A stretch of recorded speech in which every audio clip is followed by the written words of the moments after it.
নজরের জন্য আপনি চিকিৎসা ঘরে বসেই করতে পারবেন। বর্তমানে ব্ল্যাক ম্যাজিক, জাদুটোনা, কুফরি কালাম এগুলো আমাদের প্রত্যেকটা ঘরে ঘরে ছড়িয়ে পড়েছে। প্রতিটি ঘরে ঘরে দেখা যাচ্ছে মানুষ অসুস্থ হয়ে যাচ্ছে। এই বদনজর, তারপরে জাদুটোনা, এগুলোর লক্ষণ হচ্ছে ঘরের ভিতরে শুধু অশান্তি হওয়া, একের পর এক অসুস্থ হয়ে যাওয়া। একবার মা অসুস্থ হয়, একবার বাবা অসুস্থ হয়, একবার ছেলে অসুস্থ হয়, একবার মেয়ে অসুস্থ হয়। এগুলো হচ্ছে জাদুটোনার লক্ষণ। এবং ব্যবসায় কোনো উন্নতি না হওয়া, স্বামী স্ত্রীর ভিতরে বারবার ঝগড়া লেগেই থাকা, স্বামী স্ত্রীকে দেখতে পারে না, স্ত্রী স্বামীকে দেখতে পারে না, বাবা সন্তানকে দেখতে পারে না, সন্তান বাবাকে দেখতে পারে না, এগুলো হচ্ছে সব জাদুটোনার লক্ষণ। মনে রাখবেন, নবীজি সাল্লাল্লাহু আলাইহি ওয়াসাল্লামকেও কিন্তু জাদু করা হয়েছিল, ব্ল্যাক ম্যাজিক করা হয়েছিল। নবীজি সাল্লাল্লাহু আলাইহি ওয়াসাল্লাম তিনি নিজেও বুঝতে পারেন না যে তাকে জাদু করা হয়েছিল। আল্লাহ পাক রব্বুল আলামিন ফেরেশতাদের মাধ্যমে জানিয়ে দিয়েছিলেন এবং 2টা সূরা নাজিল করেছেন।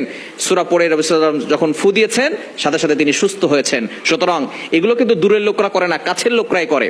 আপনার চাচারা, চাচাতো ভাইরা, এরপরে কাছের লোক যারা আছে তারাই কিন্তু এই ধরনের সমস্যা করে। অনেক সময় দেখবেন মেয়ের বিয়ে হচ্ছে না, সবকিছু ঠিকঠাক, কথাবার্তা সবকিছু ক্লিয়ার, আগামীকাল বিয়ে, আজকে রাতে ফোন দিয়ে বলতেছে বিয়ে হবে না।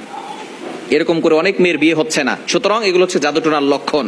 আপনি ঘরে বসেই জাদু নষ্ট করতে পারবেন, কোনো কবিরাজের কাছে যাওয়ার দরকার নাই। কবিরাজের কাছে গেলে যায়, আবার অনেকে ফোন দিয়ে বলে হুজুর আমাদেরকে একটু হাজিরা করে দেখেন। এগুলো কিচ্ছু করার দরকার নাই। যদি আপনি এই লক্ষণগুলো দেখেন, তাহলে আপনি ঘরে বসেই জাদু নষ্ট করতে পারবেন। কিভাবে করবেন আমি ভালো করে বলে দিচ্ছি। অজু করবেন, পবিত্র অবস্থায় আমলটি করতে হবে। অজু করে আমলটি করার চেষ্টা করবেন, ইয়াকিনের সাথে আমল করবেন, আল্লাহর প্রতি বিশ্বাস রেখে আমল করবেন।